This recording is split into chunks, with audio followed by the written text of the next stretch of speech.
$100 billion. That's what YouTube paid creators over the last 4 years. It's significant. I mean, it's like this is really rivaling Hollywood budgets in a sense. Like, I mean, of course, it's different content, but still, it almost, for me, it feels like YouTube is becoming the new linear TV. And buried in the CEO's letter, a feature creators have really begged for. So Neil mentioned that creators will be able to swap out branded segments after brand deals conclude, transforming older content into recurring revenue opportunities. For run and gun and even for smaller productions, that can be such a nice set, like two lights like this inside a backpack. That's the new Astera QuikBeam. Plus, DJI announces the RS5, we review the Hohem iSteady MT3 Pro Gimbal, Sony gives the 5-year-old A7S III a major firmware update, and the BURANO finally gets full-frame anamorphic. Let's dive right in. This is Focus Check, the weekly Cinetech podcast. Welcome to episode 102 of Cinedy Focus Check. Johnny, I feel a little bit under the weather. You look better than me. Of course. What's the choice in life? I'm always good. There's no time to be sick, Nino. Come on. Well, I'm just, busy. I think we've seen the sun in Vienna maybe 3 times in January. It's getting depressing. I think it's time for spring it's for time me. To go, it's time to go to London. In the future, well, that too. I think in the future, I just want to go away for the winter somewhere else, and then you just call me from here, and we'll do it. I'll call you from Japan. Okay, well, Japan also is wintry, no? It's winterish, but we will see towards the end of February when I'm there for CP+. Yeah. But yeah, like you said, next week we're going to be at BSC Expo in London, which we're looking forward to. Very busy show actually this year. And we'll do a lot of videos from there, a lot of reporting. But I think we'll record the show from here. It's just in time, and we could talk about what we saw. But let's dive into what we're going to cover today. So we released a review for the Hohem iSteady MT3 and MT3 Pro gimbals, which I have here. I'm just going to talk a little bit about the review that I made. It's a written review. It's on the site. Also, similarly, DJI announced the DJI RS5, which is their latest generation high-end gimbal, I would say. I mean, has not been an update to the Ronin 2 in many years, which is still their heavy-duty gimbal. But the RS5 actually introduced a lot of new functions that we're going to talk about. I'm also working on a review of that, including an overview of their Ronin ecosystem. We'll talk about something that YouTube released. The YouTube CEO published a blog post which gave a lot of insight in what they have planned for 2026, some of which is very interesting for people who use YouTube as creators, including the ability to apparently replace branded segments in videos. It's mentioned there. Let's see. It was buried and it's not so clear. Let's see what that means. It's something. Will there finally be a way to replace videos on YouTube? We don't know. So we're going to talk about that. And also, apparently, they paid out $100 billion in 4 years to creators. So and how it's all about how this is basically the new Hollywood in a way. So let's dive into that. Then we have a couple of firmware updates from Sony, including the beloved A7S III.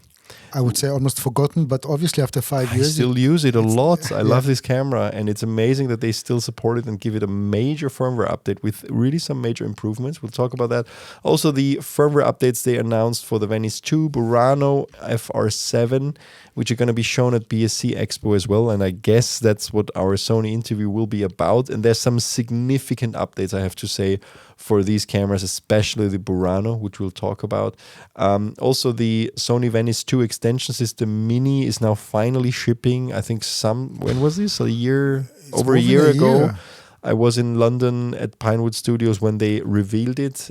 So we did an interview there, and now it's shipping.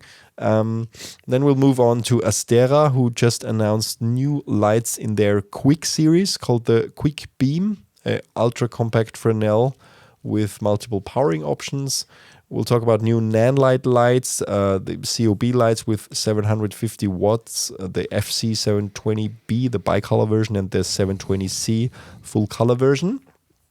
And what that means, then we have Leica announcing a very affordable $10,000 lens called the Noctilux-M 35mm f1.2. Our friend Omri wrote a very nice article, also kind of like trying to find, like who this is for, and also comparing a little bit to the Voigtlander with the same focal length and the same speed that he actually, I think he has the 50mm version, so which is 1/10 of the price. Yeah. But let's dive into that. Then Pixboom announced like our favorite new high-speed camera. They announced that the first production units will roll off their assembly line, and they actually shared some photos and footage from the factory, and they seem to be on track with shipping starting in March. Blazar excitedly announced a 1.5x squeeze autofocus anamorphic lens called Talon. That's the first 1.5 squeeze full frame anamorphic autofocus lens, which is exciting because we love the Ramos lenses, which are 1.5. So I'm very excited about these. DJI adding multi-track audio support for editing workflows. So now you have multi-track audio when you do, synced audio stuff, and can round trip between DaVinci and Premiere, which is great. Fujifilm announcing a small firmware upgrade to the GFX Eterna 55, which apparently improves the delay for external monitors. Small but significant. Yeah. And then we have the Brightin Star 60mm f2.8 macro lens, which is an extremely affordable 2x macro lens. We have new lights also from Aputure, the Nova 9 degree 2x1 and the Nova 2 1x1. I'm very excited about the Nova 9 degree one, I have to say. We'll dive into that as well. And last bit of gear news, Holyland introducing the Solidcom M1 Pro, which is, I know the M1 quite well from a lot of, like gigs and like concert shoots and stuff. And now they brought out a Pro version. Very cool new intercom system, and they go full into intercom, like even in the high end. But this one is, I think, one that also fits medium scale productions quite well. And last but not least, we'll have an educational article with our dear Masha explaining freeze, move, immerse, bullet time, and volumetric capture in action. What are the differences between bullet time and volumetric shooting, with a lot of movie examples. But let's get started with the gimbals. So I tested the Hohem iSteady MT3 Pro. I also looked at the normal standard version. Main difference being the normal version doesn't have a removable remote, so it's kind of there, and this is kind of one of the headline features. So first of all, if you remember, I also reviewed their smartphone gimbal. I forgot the name, but it had very similar features a couple months ago. So basically, the headline feature being this built-in tracking module. So it's essentially a tiny camera. So it's like a little camera module that is right next to the camera when you mount the camera. This is kind of part of the package. It's not removable. It's there, and it gives a wireless feed to this removable remote, which actually also displays what this little camera sees. Now, why do we need an additional camera next to our main camera, like the mirrorless camera that we mount here? The headline feature here is that it provides you tracking independent of what lens you use. And why is that important? Well, this is wide angle. So even if you shoot, let's say, with a 50mm lens, and like your subject would sometimes move too fast and you lose it, the tracking will still work because this wide angle will still see it. And the cool thing is you can just tap on humans, subjects, or objects, and it also does a pretty good job tracking objects, I have to say. Whatever. I tried with a statue, like circling a statue, and it realizes, well, this is the same thing even if I turn around it.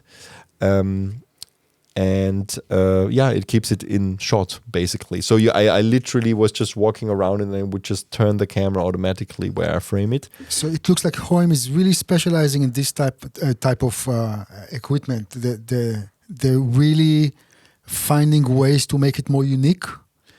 and find the way with aggressive pricing, basically. Yeah, I mean, the cool thing is this remote, because it's removable, you basically can hand this to somebody else on set, to an assistant or whatever, and have them actually control the gimbal part. So you can work more almost like, like with a drone operator and like with a professional big drone where you have somebody fly the drone, the other one operate the drone. You can do the same with this, right? Somebody can actually use either the joystick or make sure of the tracking, and somebody else is the operator. So you don't have to do it at the same time, which is great. Of course, this still has to be relatively close to not lose connection. I don't think it has a very far reach, but still, you will have to follow the person anyway with this. It works quite well. And it is very affordable. I think what we're talking about here, this is the Pro is $450, and the standard version I think is $330 or something like that. And so what was the main differences between the Pro version and the standard version? The removable remote is the biggest difference actually here, and the payload. I mean, you have it's smaller, the normal version, and it's literally, it's not the same, right? It's because sometimes the Pro and standard versions actually have the same hardware. This is not the same. It has a lower payload. Off the top of my head, I can't remember. So it's basically made for a little bit smaller mirrorless cameras. But usually with the Pro, you can basically fit everything. How heavy is the whole thing? Because one of my concerns when I travel, one of the reasons I avoid taking any gimbals like this with me, because they're just extra weight. It's very lightweight compared to a lot of other gimbals. It's 770 grams, the standard version, and the Pro version is 1.07 kilograms, so it's very light. But that also has a downside, and that's the only real downside of this gimbal for me, is that the battery is built into the grip, and you cannot, like with DJI gimbals, for example, it's also in the grip, but you can have a second grip kind of. In this case, you cannot, because it's literally built in. You cannot remove it. So when this is empty, it's empty, right? You have to charge it. I think the runtime is quite good. It runs for around, they say 20 hours. In realistic use, it's less than that. But so you should always be able to come through a full shooting day, get through one, so that's fine. But it's not only that. I see really a trend of users moving towards replaceable or exchangeable batteries, also for the longevity of the product itself, because many people are concerned that after a few years, what do you do then? I don't know. Yeah, I mean, that's honestly, DJI also doesn't have a great track record with this, because usually every new one of their drones and gimbals has a slightly different standard, so you always are kind of like stuck. However, of course, with the DJI one, you can use different grips. You can have a higher capacity version as well. With this one, you're kind of stuck. Of course, you can charge it, I'm sure, with USB-C and just use a power bank, but it's not very convenient to have that on top of that. Did you check how fast the charging is? Just that it's relatively fast. I don't know the numbers, but it's quite fast, the charging. Okay. Yeah, it's and also the capacity is the same on the Pro and the standard version with 4,350 milliamp hours. It's just that. Yeah, I wish it was removable, but it's a small caveat that is, I think, worth having. I like the whole system here with the plates. It's Arca Swiss compatible, and it's very easy to also mount the camera vertically. It's quite fast. You have a lot of fine-tuning knobs to really do these small adjustments that you quite often need when you swap a lens or just a filter. So you don't need to rebalance from scratch every time. And that has really become kind of a standard for new gimbals. So all in all, very good product. I see where they are positioning this. They're positioning this slightly below what DJI is offering in terms of payload and also weight and everything. But I think that's a very sweet spot. It's almost like maybe more similar to DJI RSC or RS Mini series, but I think it's where most of the creators will be happy. If it was you, would you choose the Pro version or the normal version for the type I would of always work? go with the Pro version, simply because the higher payload. Because as soon as you start, you want to have some wireless video or even an audio transmitter on it, maybe with some cameras and some lenses especially, you run into limitations. But I think if you're accustomed to, if you have a really small, let's say APS-C type mirrorless camera with small lenses or micro four thirds, you will be totally fine with a standard version. And the removable screen, it's nice to have, and I think the tracking module is also on the standard version. You just don't have this nice screen basically, and it's not removable. So yeah, but yeah, it's $100 more. I think it's worth spending, and the weight difference is not that big. So I would go with the Pro version. The weight of the gimbal itself. Yeah. Okay. Yeah. So let's move on to the DJI RS5 gimbal, which was just announced, which we also have here already. Now this one I'm getting started to work with. I mean, you can expect a video review of this by the end of February. Now, this is a significantly larger gimbal. It's still a one-hand gimbal. It's the successor of the RS4. There is also an RS4 Pro. There is no RS5 Pro yet. Maybe it will come. Usually the difference here is also mostly the payload. However, what I'm seeing so far is some things are quite similar to the Hohem, and that's especially something that DJI also introduced with the RS4 Mini, which hasn't been in the normal versions of the RS series yet, is this tracking module, which in DJI's case is removable. What do you do with this when it's removable? Just put it in the box. You can. Okay, I thought that you can literally use this put on other devices. No, it's just if you don't need it, I think you can just remove. I'll find out in the review if you can put it elsewhere. But this is connecting through, like a special interface here, but it's magnetic. It's very easy to detach and attach. I think you can also swap it around. No, you can't actually. It's only facing forward. Sorry, again. So that will be for tracking. It's the same thing. Yeah, it's the same thing as with the Hohem. It's tracking. So theoretically, and you will also have a screen here that shows you the image of what this little camera is seeing.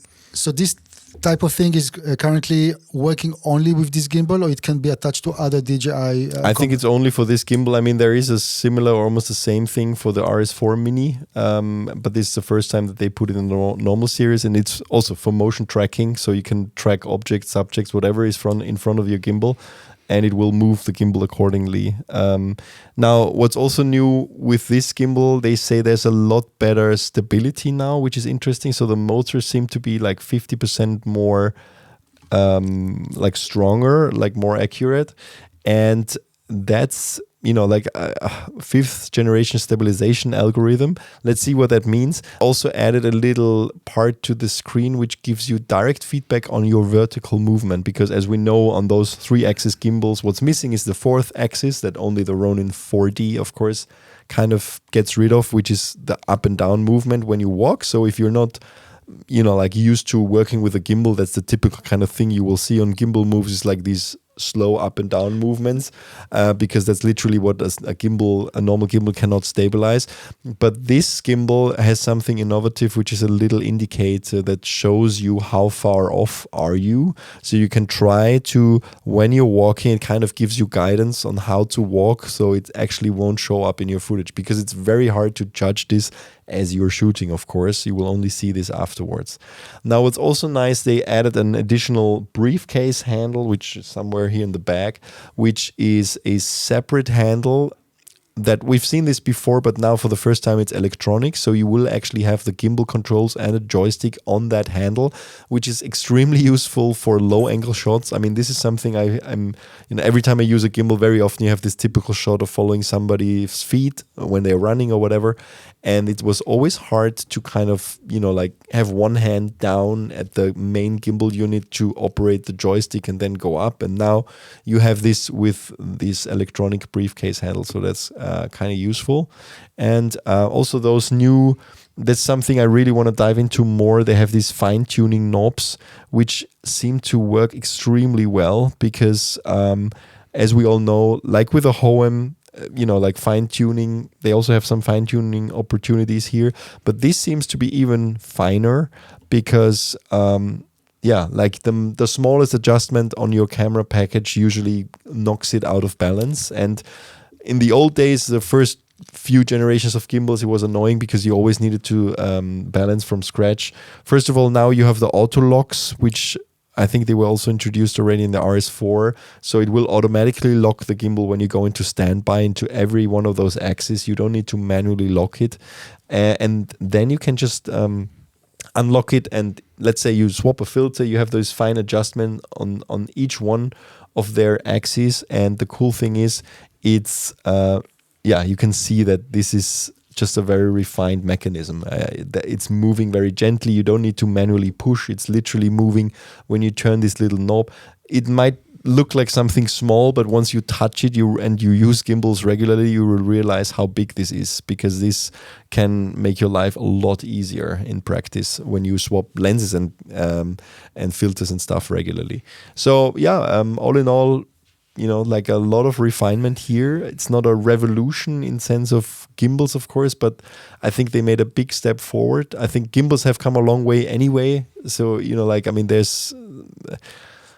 there hasn't been so much innovation over the last couple of years, because I think for some years we saw new gimbals from every manufacturer almost like every 2 months, it felt like. And now there has been a little bit of a quiet period, and more almost because we see more creators running with smartphones. I guess there was a lot of innovation in the smartphone space, and now those things that first came to the smaller gimbals are coming to the bigger gimbals. We see it with the Hohem, and now we see it also with the RS5. And of course, they also planned for a mounting mechanism for their DJI SDR video transmission unit at the bottom, which is great. So it's kind of like you don't need to balance this on top, which makes the balance point much harder to do. It's much easier to do this at the bottom. So they planned for those things. And I'm very excited to dive into the review for this. Now, the standalone for the RS5, if you get the normal one, is 485 pounds or 569 euros. And in dollars, it's also $569. Interestingly, we know the troubles that DJI has in the US market. This product seems not to be affected by that. So because we speculated whether all DJI products will be affected by this ban, which basically came in effect on December 23rd last year, it seems like they're still able to sell non-drone new products in the US as well, which is great. And the price is actually lower than in Europe because the dollar is quite low now. So so that's the basic package. And then for the there's always, as always with DJI, the combo version, which includes this tracking module, the electronic briefcase handle, an L-shaped cable, and a carrying case. Then it sets you back around 720 euros or dollars. I think it's almost the same. So let's see. I'll dive into a review. I'll also compare this to previous generations of the Ronin series, because I think it's just worth looking at what has changed in all those years, and how easy it is now to operate those gimbals. But the RS5 Pro was a gimbal that I've used for years now, and always loved. I'm actually very curious to hear a conclusion. If you think that a Pro version might be necessary, because we see in a lot of the comments that people somehow are waiting for a Pro version when that's what they have now, and that seems like from your description it's offering quite a lot. So I wonder, as a Pro user, if you will still say, hey, I really need a Pro version and with enhanced functionality. I think what a lot of people are waiting for is more like, first of all, maybe a higher payload. I don't know, what is the payload on this one? Payload up to 3 kilograms. Well, there can be, of course, first of all, I think there's a limit to what you can put on a one-hand gimbal, because essentially even though they're called one-hand gimbals, if you have 3 kilos on there, you hold it with 2 hands. You literally always use the stand and just flap it down like this, and then you hold it like this, right? Because otherwise you cannot operate it for a long time. At some point, there's always the point where it makes more sense to actually use the additional handle as an additional stabilization. Maybe some people need higher payloads, but honestly, I think what's really missing from the DJI lineup is maybe an upgraded version of the Ronin 2, which is still the go-to gimbal for almost every bigger production. There's still, of course, Movi, the Movi Pro. However, I think Freefly has really not really done much in this space for a long time, and also price performance, DJI is simply winning here, and they took over this market quite a while ago. So I just see a lot of higher end people who use heavier camera packages. You simply cannot put an Alexa or something like this on this gimbal. It's not possible. So people are probably waiting for some upgrades to the Ronin 2. I don't know if this is something that's even on their roadmap. But everybody seems to focus more on the smaller gear. Of course, that's the future these days in general. So in terms of whether there will be a pro version of this, I don't know. It's hard to say. I have to, in my comparison, I will also look into, what was the difference between the normal RS4 and RS4 Pro in terms of payload, and then we'll see whether it will make sense for the RS5 as well. Cool. So let's move on to YouTube. Now, I came across this thing that was already published a couple of weeks ago.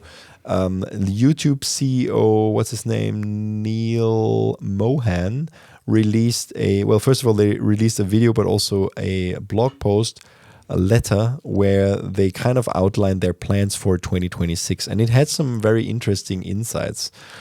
First of all, we learned that YouTube paid out over $100 billion in the last 4 years, can you imagine, to creators. And this is, YouTube is still the only platform that has a revenue share like this. I think it's around 55% of what Google earns with ads on YouTube is actually paid out to creators.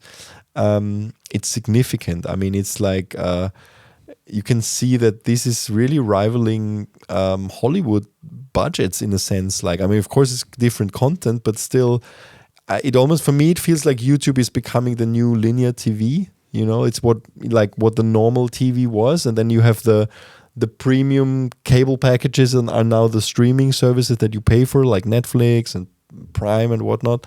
But YouTube is kind of becoming what TV used to be. It's very accessible, and you can see the young generation literally live in YouTube, and you can find any type of content that you want to see. From this letter, what I take out is that the CEO is after even higher quality content, and I guess they're really looking for different formats to see how things are working, and this is something really to look into. I think if you're a content creator or filmmaker, you should dive into this just to see. And the interesting stuff is that an influencer really became a job. It's not anymore like a side thing. When I hear young generation talking about they want to be influencers, sometimes I can roll my eyes and say, yeah, first, you don't really know what you're getting into, and second is like, really, that's what you want to do in life. But when you see, when you read this letter and you see the impact of YouTube on the American economy and how many jobs it's actually created by making people influencers. Almost 500,000 jobs. I don't know if that's globally or just in the US are supported by YouTube. Yeah, it's incredible. So this is incredible. Yeah. There's also, I think we have to, we always talk about filmmaking and, that's the niche. Video creation is so much bigger than this, and it's like not everything has to be, look like super high class stuff. He actually also mentioned Miss Rachel, which is like a children's, really toddler TV, and it's something that we show our toddler if he's really no way to kind of calm him down. If you look at it, it's like, it's a woman making funny baby noises, but in an educational way. And she's been so successful that she even got 2 Emmy nominations, and the channel has millions and millions of views, and you're like, oh my God, and this is something that it's incredible how some people are able to find a niche on something that was just simply neglected before and make a very successful living out of this. Yeah. You have to applaud and that. That's something that we are neglecting because we are so much into our niche. Yeah, film making when the story is much wider and much bigger, and it's actually fascinating to see what YouTube and how YouTube is actually treating the whole thing, especially when you read about how shorts became popular, how many minutes are being consumed. This is unbelievable. This is like, it's almost like that people spend their life watching shorts. If YouTube was its own company, not part of Google, it would be still one of the big tech companies in the world. That's the interesting part here. It's just always, it's not sometimes not so easy. I think people don't realize quite the impact of YouTube because you always just see the Alphabet company results, and like it's somewhere buried in there. But as it's by itself is already impressive. That's what's crazy. And of course they're integrating more with Google stuff. I mean, they're planning to do all those VO3 AI features are going to come to YouTube. Let's see what that means actually for the content, unfortunately, because they will allow creators to generate shorts using their own likeness. So AI videos with your own likeness, produce games through text prompts, and experiment with AI-assisted music creation. I just fear that this might create a huge avalanche of very low quality content on the platform if they're not careful. I mean, they say that they are trying to manage this with, like whatever tools. They also signed this, support this No Fakes Act, which would make it illegal to distribute AI-generated likenesses without consent and stuff like that. But still, I mean, we see what's already happening to the platforms. I'm just wondering when enough or too much will become enough.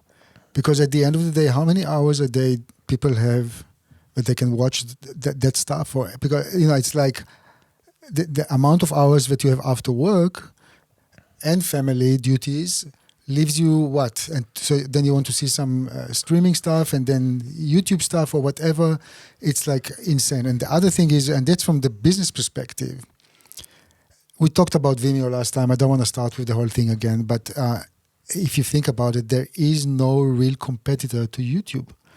I think it's really about time to somebody/someone/company to try to think out of the box and see if there's a way or need to develop another platform.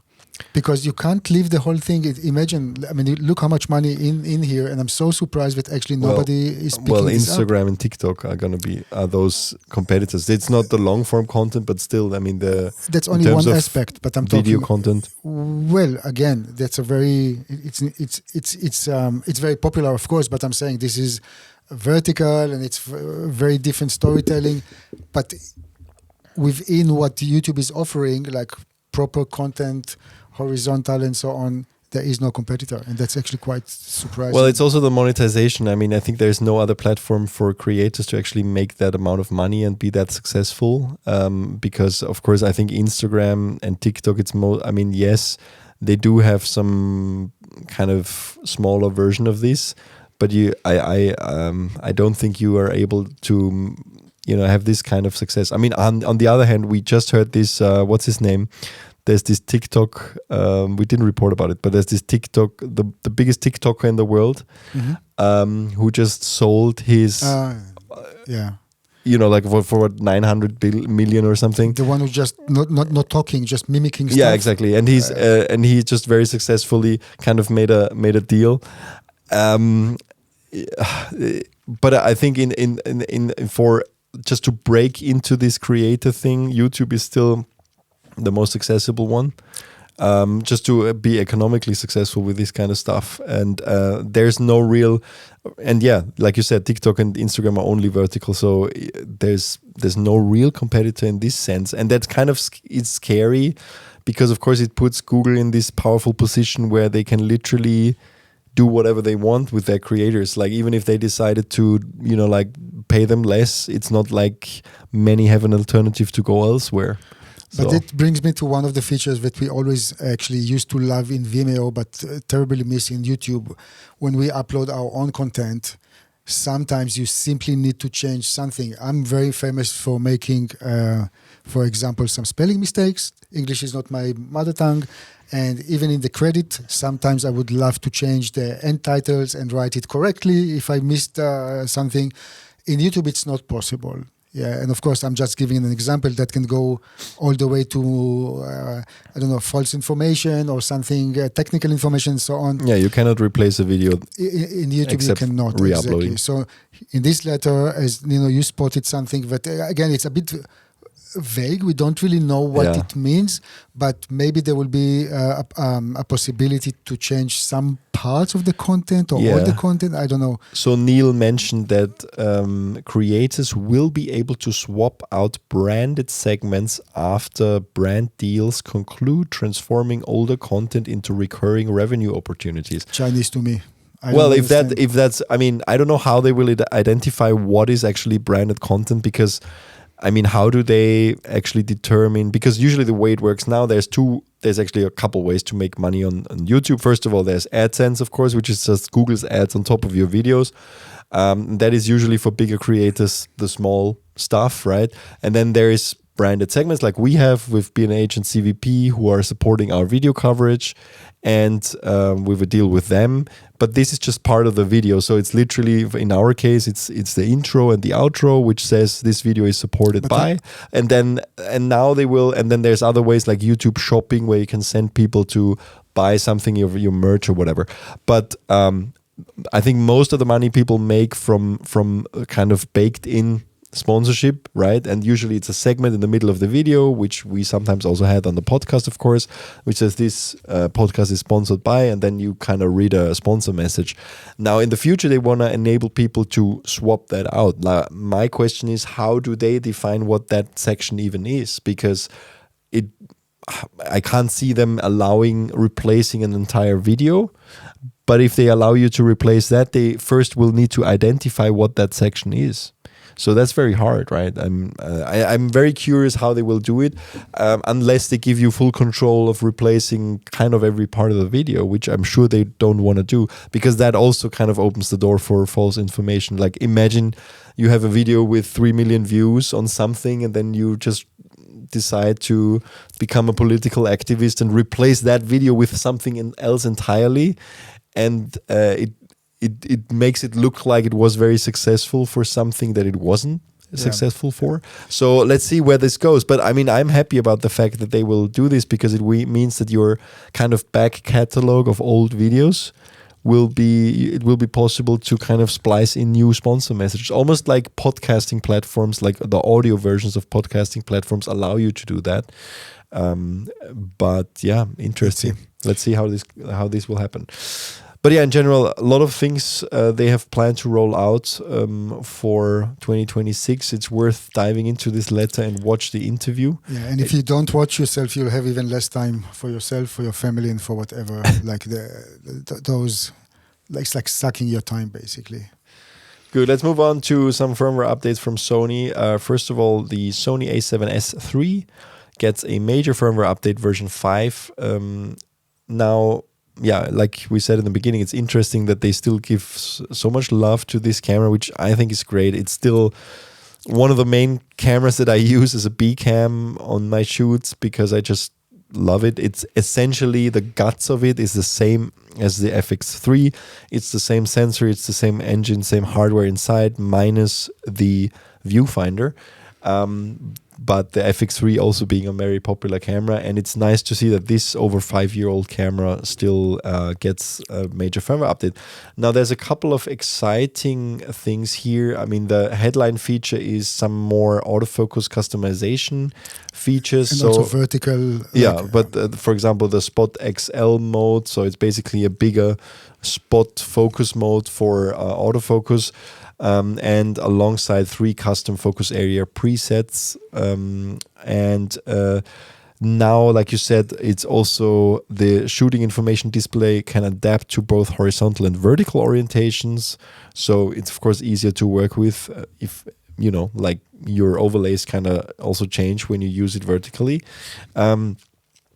A small but useful change is that when you're recording in simultaneous or relay modes, which you can do with the 2 CF Express Type A or SD card slots, the camera can now show the remaining capacity for both media cards, which wasn't the case. It only just showed you one in the past, which was always strange. And significantly, It now has USB streaming support via USB-C. I didn't even know that this wasn't there yet, but it's great to have this.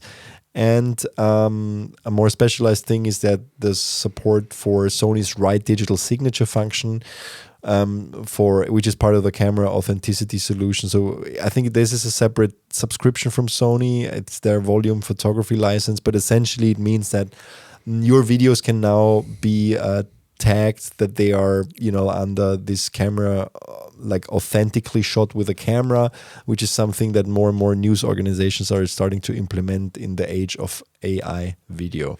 So that's a free firmware update. As usual, be careful with Sony firmware updates because we've had a lot of. I would wait with this a couple weeks.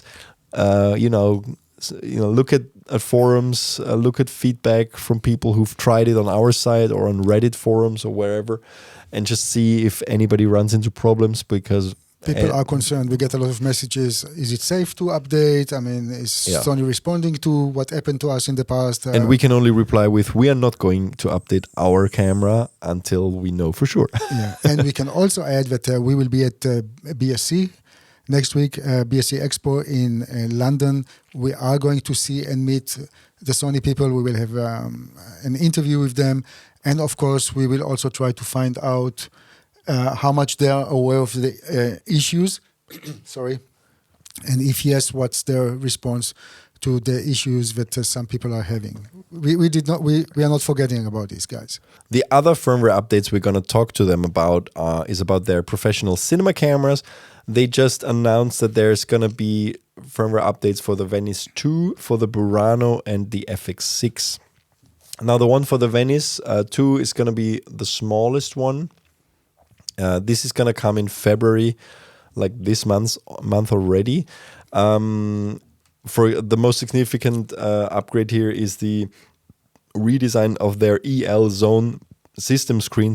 That's of course the Blackman way of displaying exposure values with stops rather than IRE, which is coming to more and more cameras all around in general. And there's been a redesign which should improve readability and usability of this feature during production. And other than that, there's better support for the VENICE extension system Mini, which is now shipping, which we will talk about in a second as well.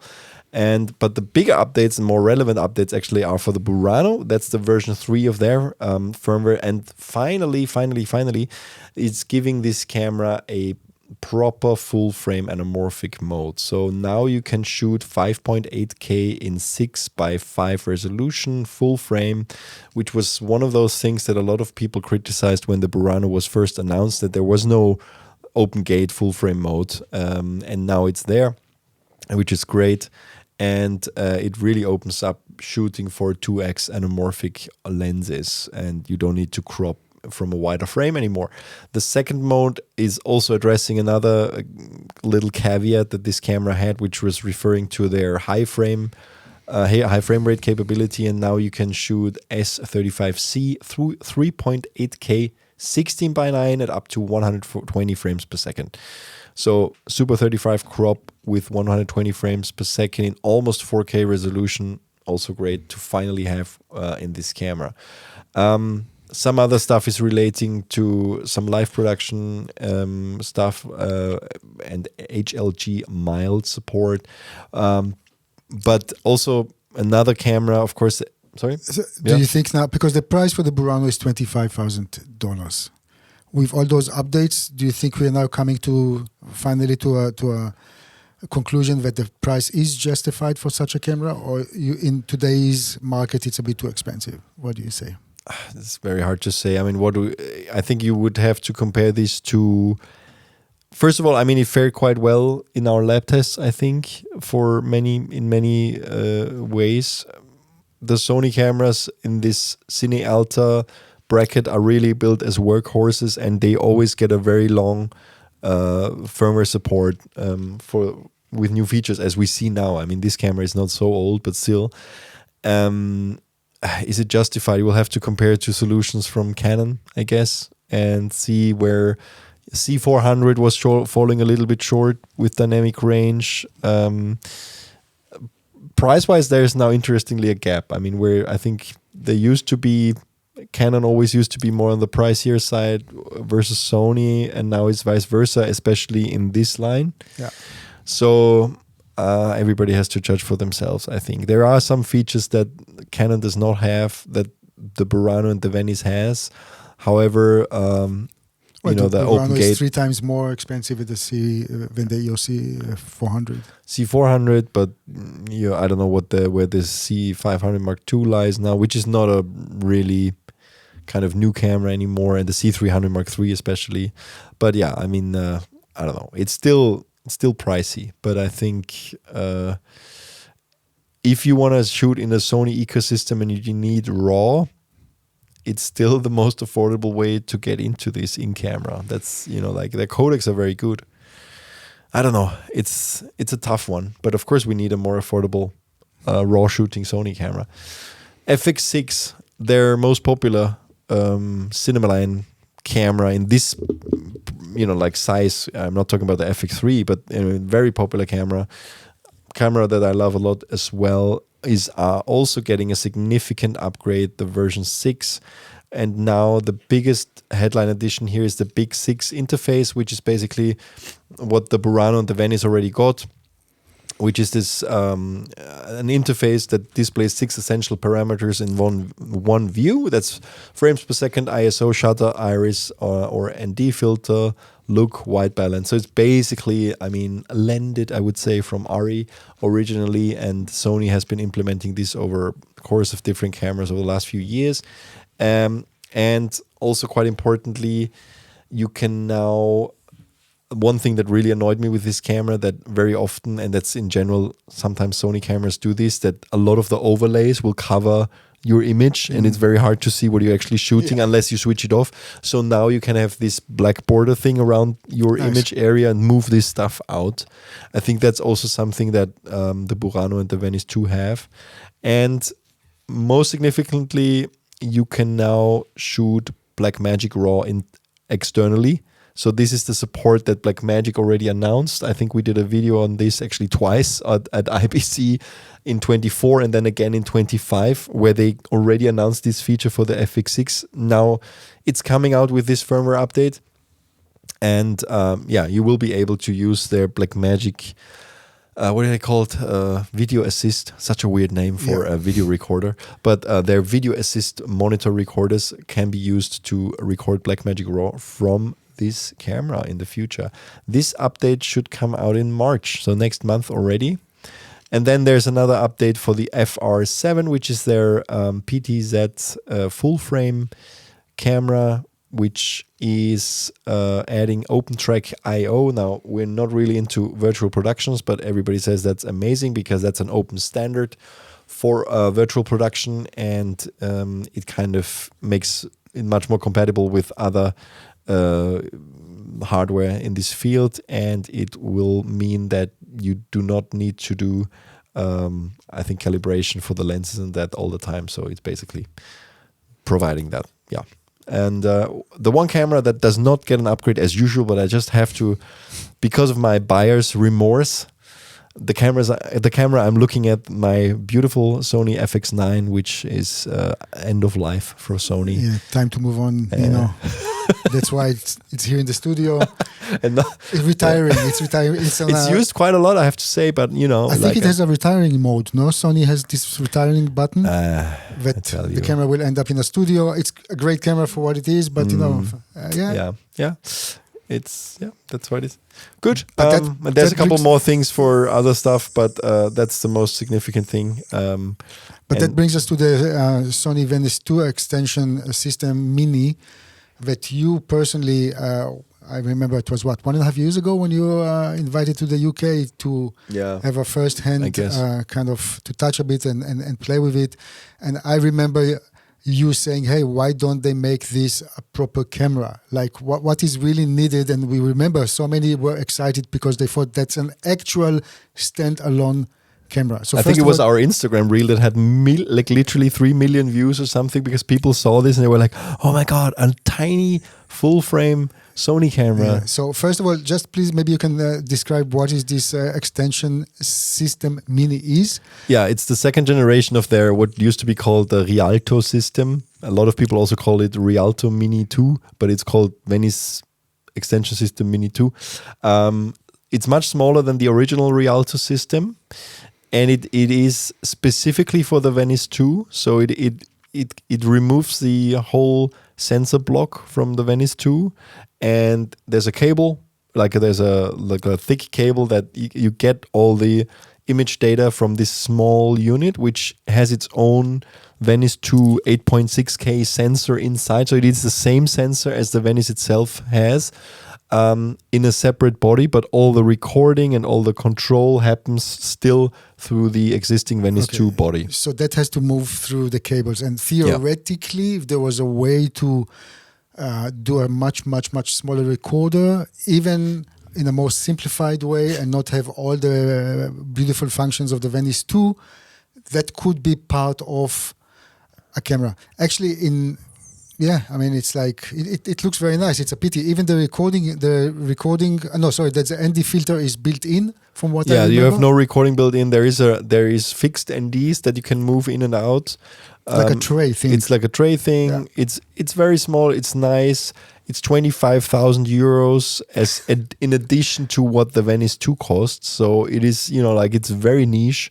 Oh man. However, we saw it already used on, we wrote a lot about the F1, the movie, the Formula 1 movie by Claudio Miranda, that was shot by Claudio Miranda and directed by Joseph Kosinski. They used a version of this before this was actually announced. So Sony worked very closely with them to actually make them small cameras that worked with this. And the extension system Mini 2 was actually an evolution of what they learned during that movie production. We later only learned, actually, because the movie came out after this was announced. But then what?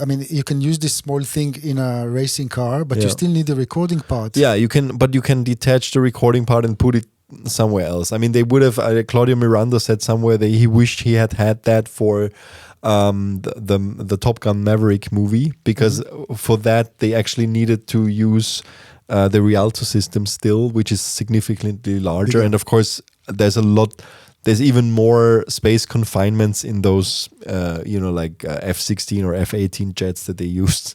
But yeah, you still need the recording part.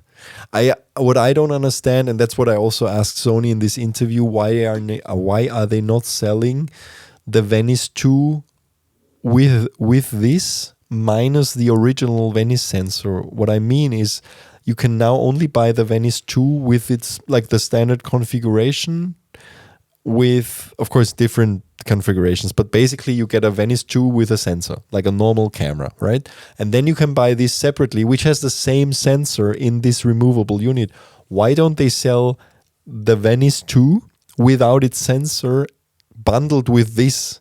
Because you can, of course, move this as close as possible to the camera, so you don't actually need the original sensor. So they could slash something off the price.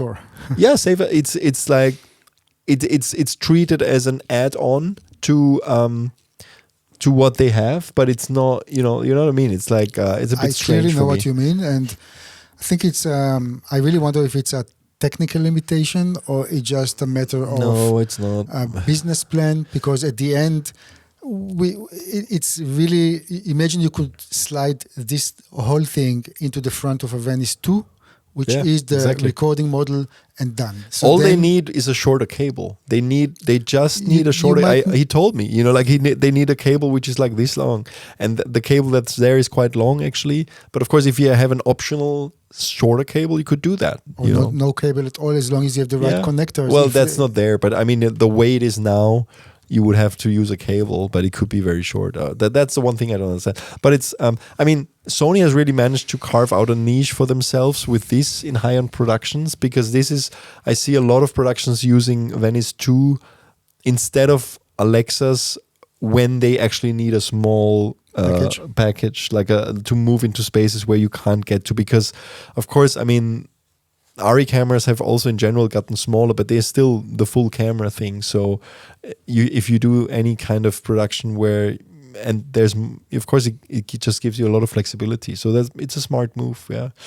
So let's hope. I mean, because here they put actually, if you see the video version of this, you will actually see what they showed me in London back then, which was literally what I just said, right? But you see the problem here, the cable is so long. If you had a short cable, you could just move it even closer to the body and you wouldn't need the original VENICE 2 sensor. So that's what I don't understand. But it gives them room for the future to bring that out. Maybe we'll see that. VENICE 3.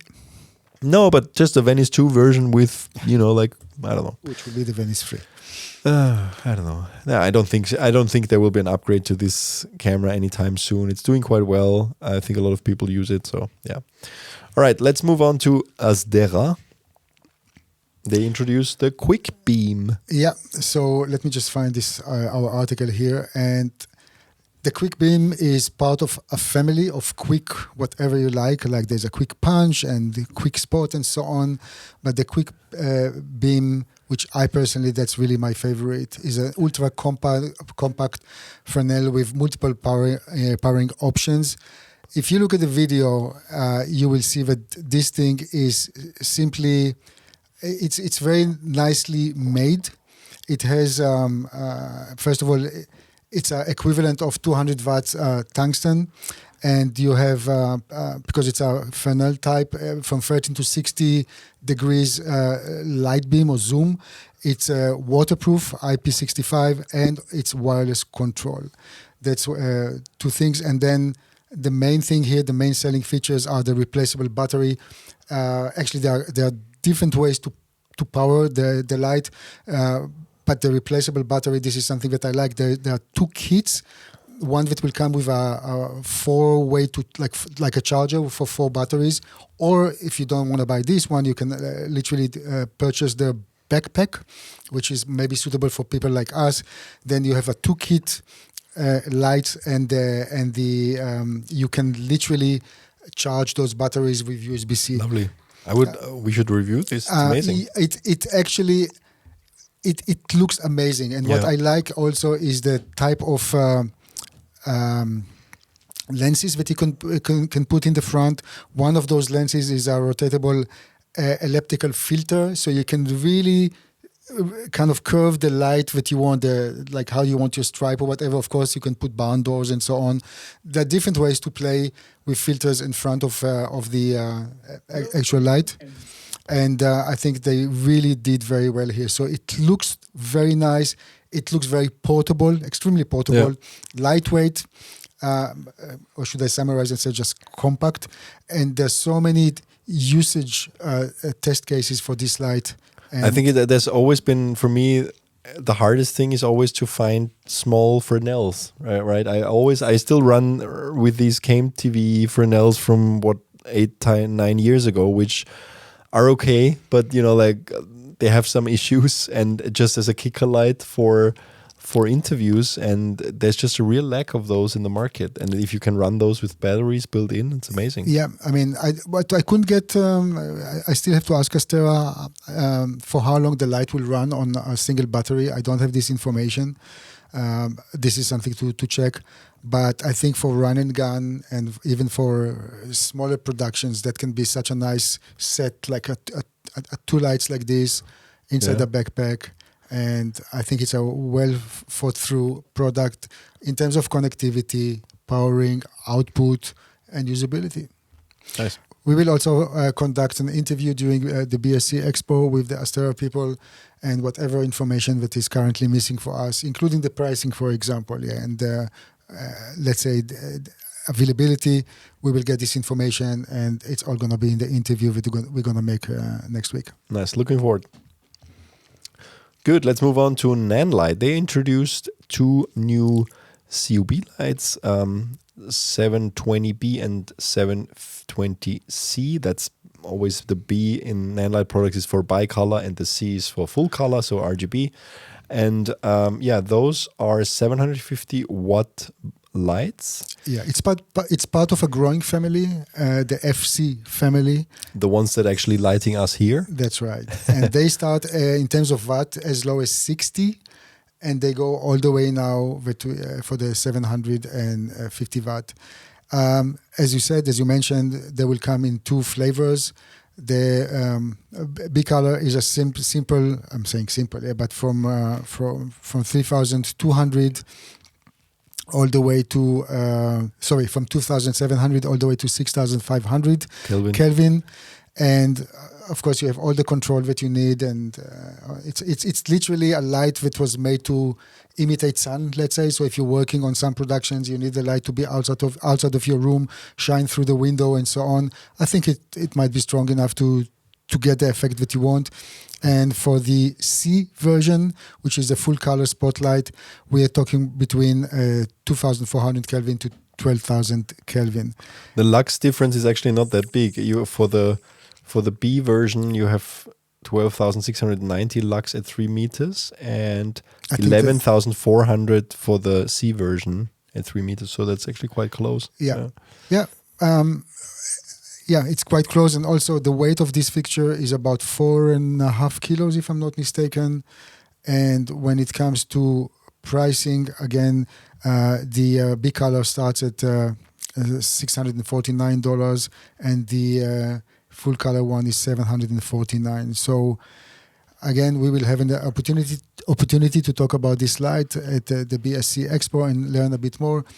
It's also interesting to see that this is still falling under the NANLITE brand in a way, and not NANLux. Yeah. That's right. So that means if I look at the definition of those 2 sub companies of Nanguang, it's still maybe for smaller productions, basically.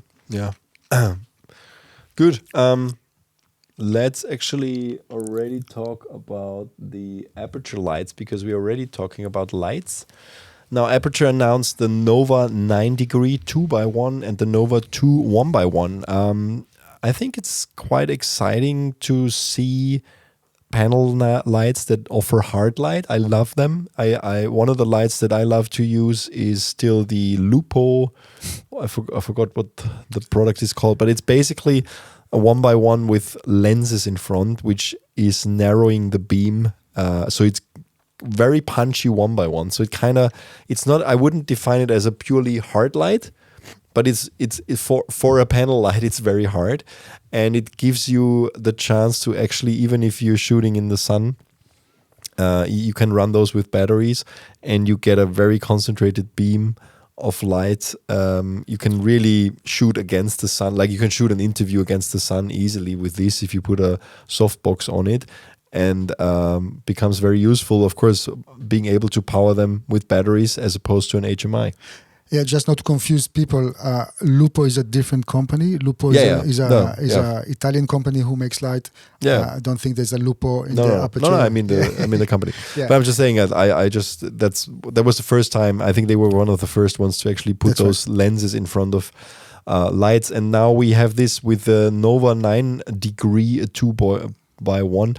Now it's 9-degree because that's literally the beam angle that this 2x1 offers, and they have a nice demo video here where they actually show this, because it is a heavy duty light. It can be powered with a like external battery, and it will give you quite a punch for something that doesn't need mains power. When you say external battery, again, you mean those big batteries that you can carry? Yeah. It needs 650 watts. So I think 650 watts. So it's quite a bit of power that you need with it. But still, compared to what you would traditionally put up, it's nothing, right? Because it will mean you can just use a power, like a big power bank. It has the Blair engine support, which is this blue, lime, amber, indigo, and red emitters that allow you to really fine tune the light temperature. 1,800 Kelvin to 20,000 CCT range, and also 66,200 lux at 3 meters without modifier. They also ship this as a 3-light array with a yoke, I think, and then of course you basically triple the output. Now that there's also the Nova 2 1x1, which is, I think we've seen the Nova 2 2x1 before, and this is also it's the first time that they put this Blair CG light engine into a 1x1 panel, and that combines the chipset combines the blue, lime, amber, indigo, red, cyan, and green emitters as mentioned, and we have a CCT range of 1,800 Kelvin to 20,000. Also that takes 500 watts, so a little bit less, and you still get 300 lux at 3 meters without modifiers, so it's quite significant. But I'm more excited honestly about this Nova 9-degree because of the narrow beam angle. I think it's very useful. One of the issues I always have with most of those panels is I don't need this wide. It's not. I usually you want light to be more controllable, so you always end up putting barn doors or kind of modifiers in front of them anyway to avoid light spill. I'd much rather use a softbox like this if I want a large surface soft light than a normal, I don't know about you, than a normal 1x1. So if I go for a panel, I love to have the extra punch. Yeah, this is not for the type of productions that I'm doing. It's much too big, much too heavy, and it's fine. Of course, it has its own place in a professional environment. The 1x1, I mean, I think the light panels was the first one to introduce many years ago. The concept since then, we only see the size, evolution of this.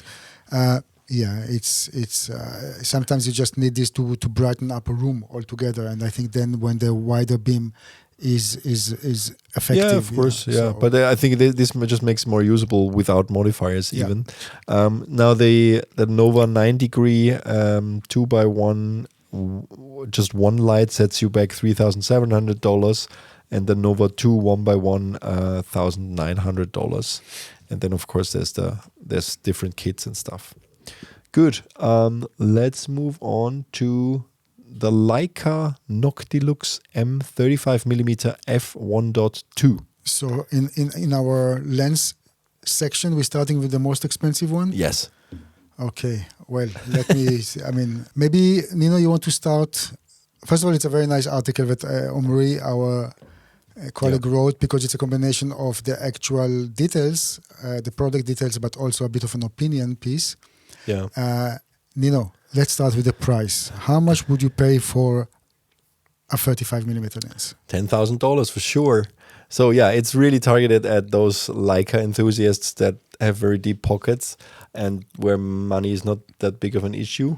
Now, it's one of my dreams. Like, we do the lab test for dynamic range and so on for cameras, to finally be able to measure optical and technical and build quality across lenses, and then see if really this almost 10,000 lens is 10 times better than a Chinese equivalent. You know what I mean? Chinese for sure, I guess, because there's not many in this. I mean, there's a Voigtlander that's about 1/10 of the price. Yeah, there's a Viltrox too. That's true. There's a Sigma, ISO, and so on. There are more lenses which are significantly cheaper. Yeah. So imagine, besides the kind of, okay, that's Leica, let's see why, if the price is justified. Yeah, so what are we looking at here? It's basically a 35mm lens, ASPH, it's f1.2. So you pay the premium over the f1.4. It always sounds like a small jump, but it's quite significant. It's one stop, and it's an all-metal construction. It's fully manual. It weighs almost half a kilo, which is... Yeah, it's 416 grams. So maybe that's why it's expensive. You pay per the gram. Yeah. Close focus distance is 0.7 meters and 49mm front diameter. Quite a complex construction with, I think, 10 elements in 5 groups. And goes down to mount? f16. It's, of course, L mount, I guess, like a mount. M mount. M mount. This is not a, No, is it M mount? Yeah, it's M mount. And yeah, the most comparable lens is the Voigtlander Nocton 35mm f1.2 aspherical, and it's about 1/10 of the price. Now, Omri owns the 50mm version of this and has nothing but compliments, he writes. So yeah, it's really down to you to decide whether it's worth 10 times the price. I mean, it's that red, sexy little Leica sticker, of course, on top of it. But I'm sure it's an amazing lens. Is it worth 10 times as much as the closest comparison? Not sure.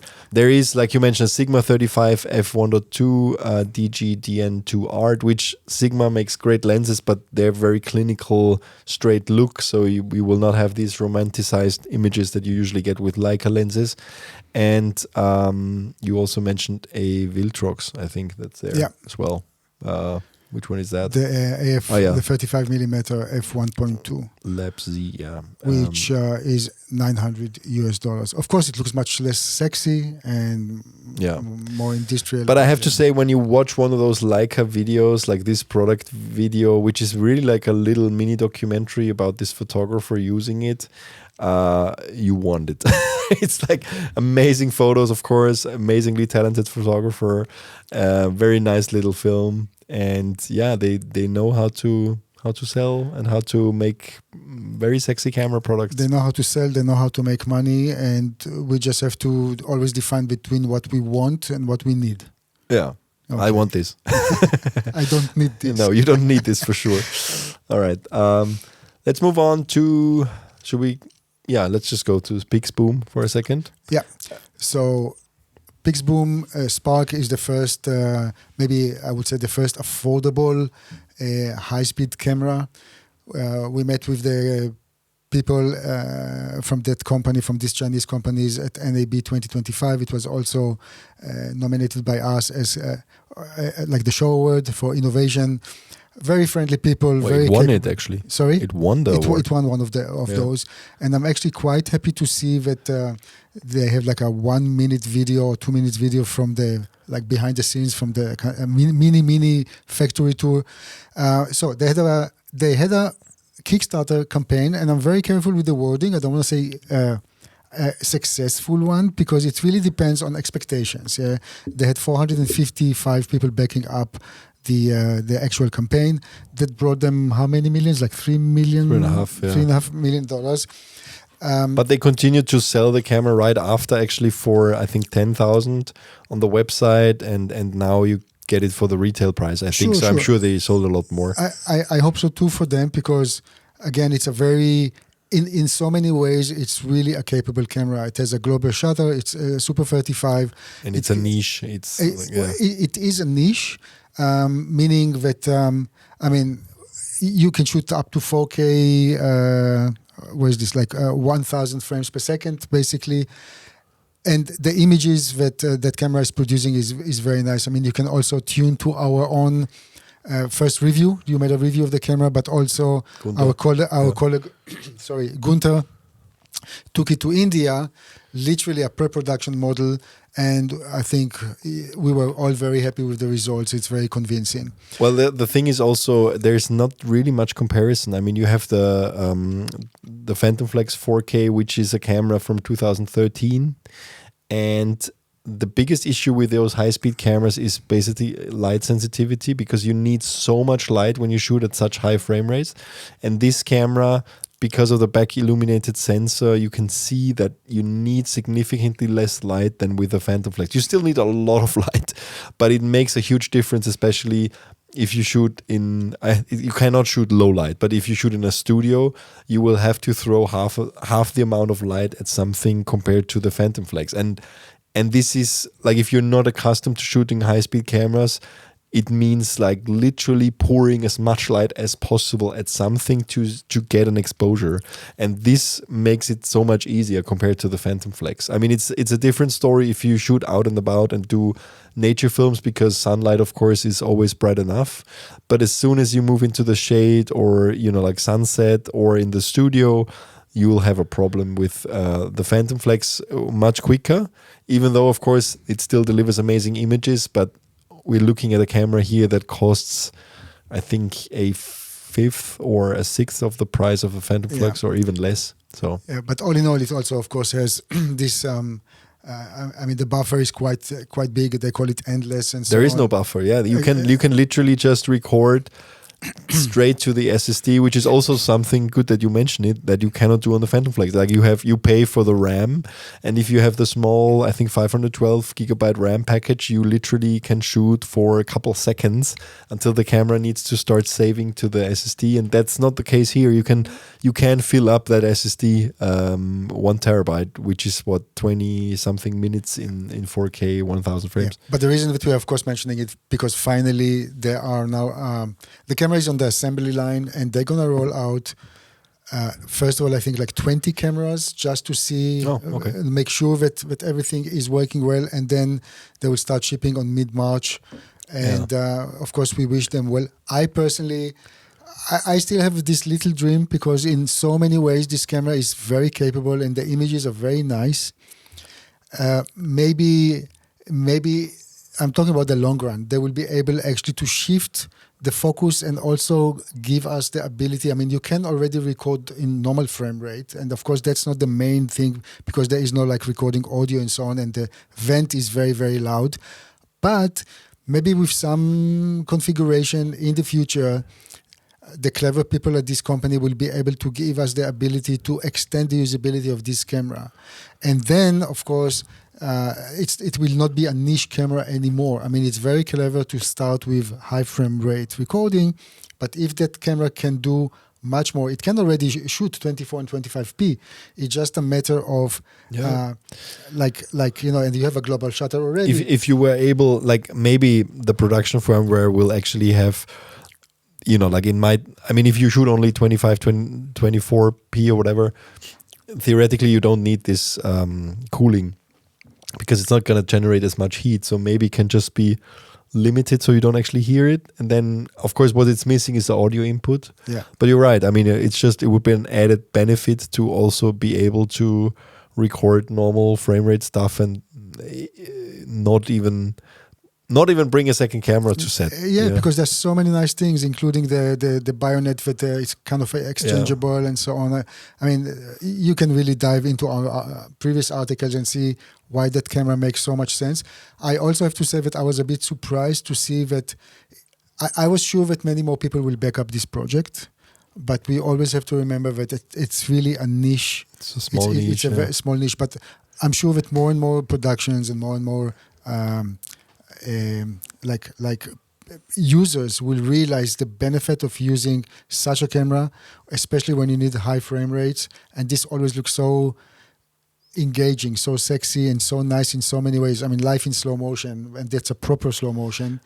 I mean, we don't know numbers from Vision Research, the makers of the Phantom Flex camera, but I'm sure they already the Pixboom people already sold more Sparks than Phantom cameras are out there in the world. So okay, moving on to Blazar. Just announced the Talon series of anamorphic lenses, 1.5x autofocus anamorphic lenses. Johnny, what do you think? I think this is such a nice add-on to their existing line of lenses in general, and of course the autofocus. We've seen the Apex before, but the Apex was 133 and it was only APS-C. I have to say, if you look closely, the difference is the Apex looked more like a cine lens with proper gears and so on. Here in the new lens, it looks as if Blazar moved more to capture the attentions of or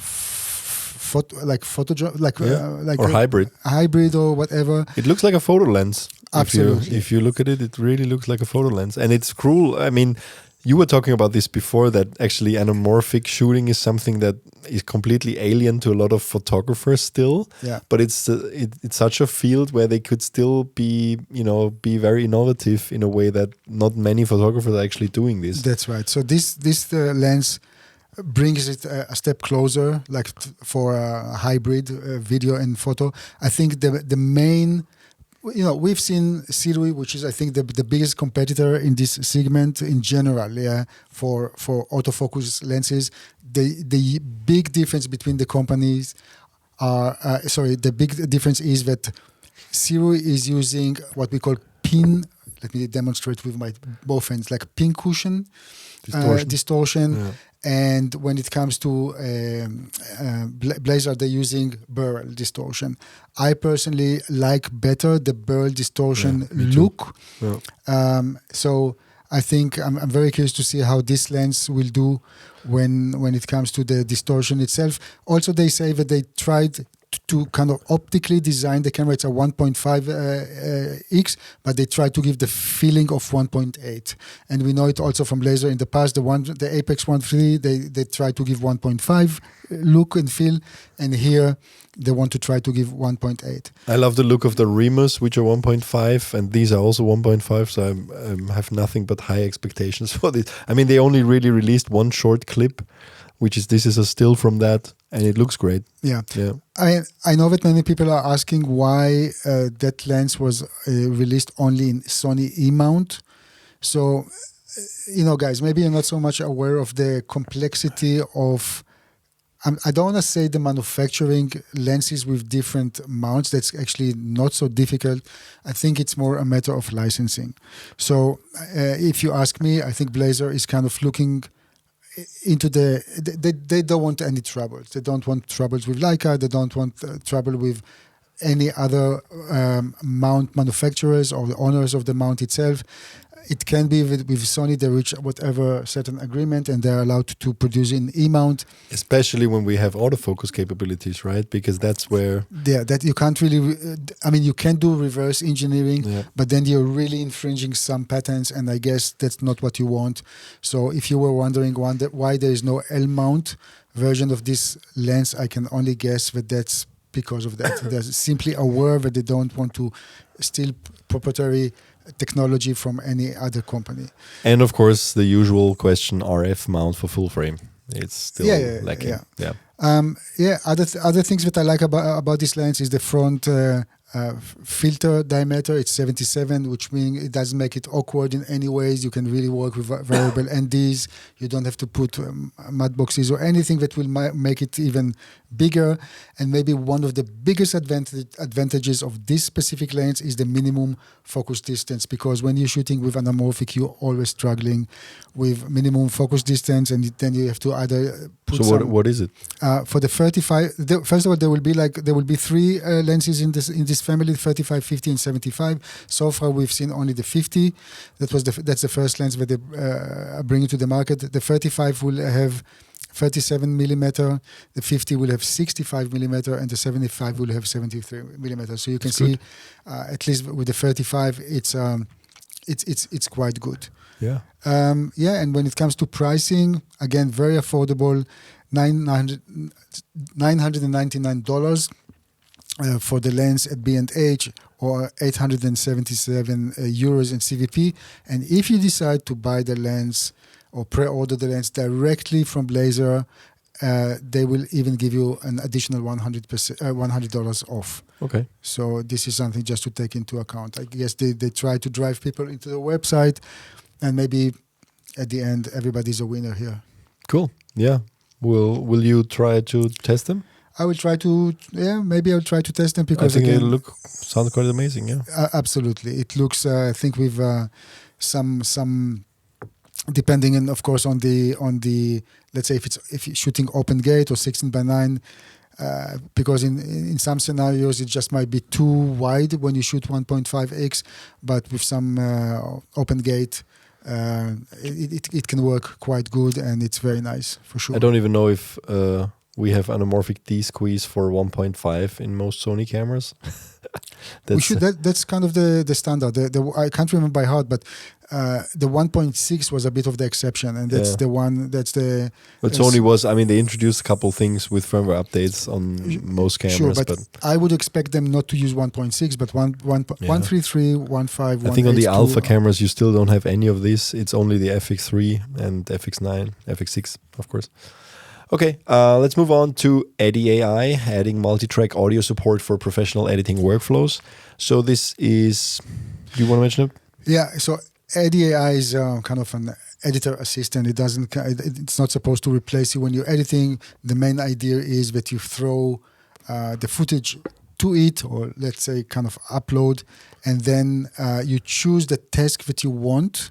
if it's a rough cut or if it's a documentary or whatever, different scenarios, and then according to this and the prompt that you tell it what to do, it will actually try to give you back something that you can start work with, and you can continue working in Premiere or DaVinci. So the nice thing that some time ago they introduced a plug-in for Premiere and for DaVinci Resolve, and I think Final Cut Pro also, and it's working. I mean, you can really, it's very seamless to move between the Eddy AI app or application, like studio application and Premiere, for example. That's what I'm using for editing. But here with the multi-track audio support, the biggest thing is, and this is something that I was really asking them for quite a long time, we are recording audio on camera, but sometimes the quality is not good enough. Many times we are using 32-bit float recorders to record on external devices, and then in the past, what do you do with this? If you want to use Eddy, you used to be a bit stuck. But now with the introduction of this feature, you can also upload the 32-bit float or any audio that you have that was recorded externally, and Eddy AI will know to sync it, and it will create an additional audio track with the external audio recording, let's say. Yeah, so that's very, very helpful. And this is something that I just have to try and do in the next days. Yeah, but basically that's a very much requested feature, and I'm very happy with this there now. Cool. All right. The Fujifilm GFX Eterna 55, still quite a fresh camera, just got a firmware update. Yeah, so you said at the beginning that that's a minor one because it's a 0-point firmware, but it might be minor, but it's very significant. One of the things that the people that use the camera with external monitors, especially when it comes to SDI or HDMI, were complaining about was the lag. It was just too big, too big, and this firmware update is simply resolving it. So that's very nice that Fujifilm really responded very quickly.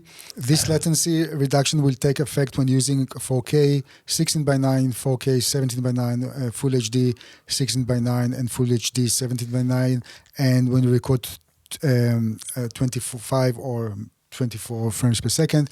What I don't see here is OpenGate, for example, but this is something that we will check with Fujifilm when we see and meet them. Other things are those are more like a crucial stability fixes that they had. One of the things is apparently people try to do a firmware update when you use the smaller battery, the normal Fujifilm battery, and not like a V-mount battery, and that caused some issues. Now that seems to be resolved, but of course Fujifilm is really recommending to do any firmware updates with a proper V-mount battery and not like don't rely on the smaller one. And the other thing is that the camera it might be that in specific cases it will freeze, and now it's better. Okay. So yeah, those are the fixes. Cool. Let's move on to another lens. Actually, there's a Chinese manufacturer called Brightin Star, and they released the 60mm f2.8 Mark II macro lens. Now, what's interesting here is that, of course, there's this is a 2x macro magnification lens. It's only for APS-C. Why do we report about it? Well, I think it's something that, like macro lenses can get quite expensive, and they are, you don't use them so often. I mean, unless you're really into, like nature filmmaking and macro photography and stuff like that. But a lot of people just need this every now and then. And we just felt it's worth reporting about because this lens is less than $200. It's incredibly affordable. And if you compare this to a Laowa 58mm f2.8 2x ultra macro, very similar specs, that sets you back $500, which is a higher quality lens. It might also have, less chromatic aberration and stuff like that. But for every now and then. But the Laowa, I think, is full frame. The Laowa is it full frame? Yes. Let me just quickly. Yeah. Yeah, well, there you go. That's the difference. Okay, yeah, but that's just worth mentioning because if you know you just want a very affordable macro lens that you need every now and then, this 60mm from Brightin Star sounds interesting, and it is available for various mounts, I believe. Let me check. Yeah, that's E-mount, RF. EFM, Z mount, Fujifilm X, and Micro Four Thirds mount. So fully manual, of course, but only APS-C coverage. Yeah. There is a Venus Optics Laowa 65mm, which is for APS-C, and that will be double the price, $400. Okay. Well, there you go. Holy Land introduced the Solidcom M1 Pro intercom system. Now, the interesting thing about this, of course, Holy Land we've seen in the last couple of years, they've really output more and more high-end and also medium range and even lower-end intercom systems to kind of completely cover that market. Now, traditionally, this market is really, if we talk about broadcast, you have companies like Riedel and really very expensive companies in this market. And it's interesting that this is being shaken up now. I think I've used their Solidcom quite a lot, the M1, the original one, on various concert productions and so on. It's very, very reliable. The Solidcom M1 Pro also has a belt pack and like a main station. So it's not an all-in-one system where you have the headphone already transmitting, so it comes with a belt pack, but this belt pack has LEMO and 3.5mm connectors, so it's also compatible with existing solutions in the market that have a LEMO connector, many of which do. It has automatic switching of frequencies, because often in these venues you have a lot of frequencies already covered. And you know how it is. I mean, then, you will have interference and so on. So it automatically switches frequencies. It operates on the 1.9 gigahertz spectrum, which is less crowded than the 2.4 gigahertz spectrum. It can be, I think it's either, it comes in a 2 or 8 belt pack kind of set, but you can expand it with up to 24, so you can use up to 24. So it's not really like for very big productions, but kind of for medium-sized sets. This is usually enough, for the type of concert shoots that I work on. It's usually you need about 10 or 15 of those max, so that works quite well. The range is 400 meters, which can be extended with additional antennas. And yeah, I think it's a good upgrade to what they had before in terms of what it's doing now. Oh, the headphones actually have 2 microphones built in. The second microphone is for noise cancellation, which is extremely useful in concert venues, of course. So that's quite useful. For the 4-user single ear package, it's going to be $4,800, and it's $5,000 for the 4-user dual ear version. I always recommend the single ear version, honestly. I haven't tried the new headset, but if it's comfortable, sometimes they're kind of uncomfortable because I don't want both ears covered with those headsets, but it's personal preference. Usually most people go for the 1-ear version anyway. And for the 8-user configuration, it's $7,700 for the single ear and $7,000, or actually $8,000 for the dual ear package. All right, moving on. Last but not least, let's talk about our MZ educational article of the week from Masha Dekova. Masha wrote about bullet time and volumetric capture in action. And it's interesting. A lot of you might still remember the bullet time effects from The Matrix. This movie from 1999 that really was kind of revolutionary in terms of its special effects and visual effects. And so it's basically freezing time, and then the camera kind of moves around something that's frozen in time. And this is achieved with a lot of cameras that are literally put next to each other that are filming at the same time. And then all the in-between frames are interpolated with software. Of course, a lot has happened in the last 27 years when it comes to the technology. So actually you can do this with less cameras now, but also volumetric capture has come into play. And what is volumetric capture? It's basically similar but different because it films, it gives you complete freedom of moving the camera around in post. So for example, here you see an example of people who have been filmed with volumetric capture, and it's basically every one of those individuals has been filmed like this, and it gives the post-production visual effects complete freedom of where to move the camera in post-production. Every one of those single individuals has been filmed with multi-camera rigs, and it kind of gives them complete freedom to move the camera wherever they want it to be in post-production. And that's the difference between bullet time and volumetric capture. If you want to dive into this subject a little bit more and learn more about how to achieve different effects with movie examples, just head over to the link in bio, like for all other things we talked about today, and check it out. She put some really cool behind the scenes videos and photos there with explanations, and also a reference to our own latest MZ course from the Efficient Filmmaker series, which is called Scan and Plan. It's a visual lab for shot pre-visualization and more using technology called Gaussian splatting, which essentially it allows you to do a 3D scan of your environment with your phone, which can be the perfect starting point for shot listing and storyboarding and location scouting for your productions. And it's become so easy. All right, let's wrap it up here. Thanks, Johnny. Thank you, Nino.